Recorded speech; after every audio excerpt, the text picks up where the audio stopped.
যুক্তরাজ্যের একটা দৃশ্য আমরা গতকালকে রাত্রে থেকে আপনারা অনেকগুলো ভিডিও দেখেছেন। আসলে মূল ঘটনা কি কি ঘটছে যুক্তরাজ্যে উপদেষ্টা মাহফুজের সাথে।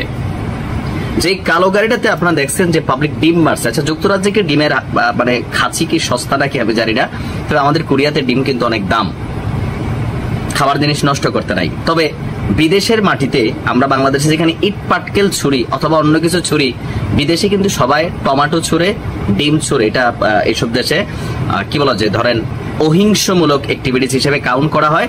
কারণ আমরা দেখছি যে দৃশ্যপটে উপদেষ্টা মাহফুজ এই গাড়িতে ছিল এবং কি বলা হচ্ছে যুক্তরাজ্যের যিনি হাই কমিশনার আছেন আবিদা, তিনিও এই গাড়িতে ছিলেন।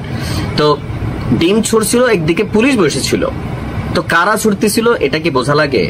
গতকালকে আওয়ামী লীগের একজন নেতা বা যুক্তরাজ্যে তার হয়তো প্রভাব আছে, সুশান্ত, তিনি একের পর এক লাইভ দিচ্ছিলেন এবং দেখাচ্ছিলেন যে আওয়ামী লীগের নেতাকর্মীরা যুক্তরাজ্যে কিভাবে উপদেষ্টা মাহফুজকে হেনস্থা করছে।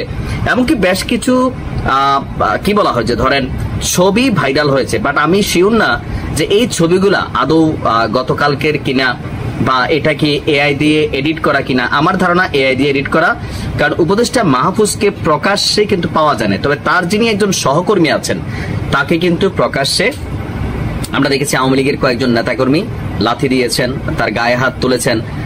দাড়িওয়ালা একজন মানুষ ছিলেন, কি নাম আমি জানি না। তবে তথ্য এ পর্যন্ত এলোমেলো তথ্য পাওয়া যাচ্ছে। যা পাইলাম, প্রথম আলোর করা রিপোর্টটি বলছে লন্ডনের সোয়াস বিশ্ববিদ্যালয়ে একটি সেমিনার থেকে বের হয়ে যখন তিনি যাচ্ছিলেন তখন উপদেষ্টা মাহফুজের উপর হামলার চেষ্টা করেছে স্থানীয় আওয়ামী লীগের নেতাকর্মীরা।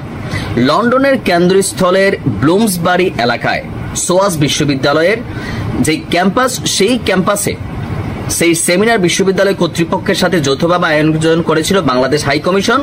লন্ডনের স্থানীয় সময় শুক্রবার সন্ধ্যা 7টায় সোয়াস বিশ্ববিদ্যালয়ের ক্যাম্পাসের পেছনের রাস্তা দিয়ে হাই কমিশনের গাড়ি বের হলে গাড়ির উপর ডিম নিক্ষেপ করে আওয়ামী লীগের নেতাকর্মীরা। এ সময় হাই কমিশনের কালো রঙের বিএমডব্লিউ গাড়ির সামনে শুয়ে পড়ার চেষ্টা করেন আন্দোলনকারীদের মধ্যে কয়েকজন, কিন্তু পুলিশের হস্তক্ষেপে তাদের শুয়ে পড়ার যেই চেষ্টা বা ইচ্ছা এটা ব্যর্থ হয়েছে। তবে ওই গাড়ির ভেতর মাহফুজ আলম ছিলেন না দাবি করা হয়েছে লন্ডনের বাংলাদেশ হাই কমিশনের পক্ষ থেকে। সরকারের পক্ষ থেকে বলা হয়েছে যে আওয়ামী লীগের কর্মীরা এই গাড়িতে মাহফুজ আলম আছে মনে করে ডিম ছুড়লেও তিনি অন্য রাস্তায় অন্য গাড়িতে করে সোয়াস বিশ্ববিদ্যালয় ত্যাগ করেছেন। তার মানে মাহফুজ আলম এখানে চমক দিয়েছেন। তবে তিনি ভয়ও পেয়েছেন যে যখন তারা এই প্রোগ্রামে ছিল, বাহিরে যে আওয়ামী লীগের নেতাকর্মীরা জড়ো হচ্ছে, একসাথে হচ্ছে, এমনকি পাইলে যে মারবে, মাইরা জেল খেটে ফেলবে। আওয়ামী লীগের নেতাকর্মীদের নোংরাটা আপনি বুঝছেন, যে মারবে, প্রয়োজনে জেল খাটবে। কারণ আমেরিকার ঘটনায় কিন্তু এখানে আমরা দেখছিলাম যে মামলা হয়েছে কয়েকজনের বিরুদ্ধে, 2-3 বছর জেলও না কি হবে সেখানে এরকম অপ্রীতিকর ঘটনার চেষ্টা করার কারণে। তো এগুলো দেখেও যুক্তরাজ্যের যারা আওয়ামী লীগের নেতাকর্মী আছেন গাড়ির সামনে শুয়ে যেতেছে। এরপরে ওই যে একজনের যে মারলো প্রকাশ্যে ক্যামেরার সামনে, পুলিশের সামনে, মামলা হবে, কিন্তু মামলারে ভয় পাইতেছে না, মনে করতেছে জামিন নিয়ে বের হয়ে যাব। কিন্তু মাহফুজরে মাইরের চেষ্টা কোনো কমতি ছিল না এদের মধ্যে, যারে পাইছে তারাই ধরছে।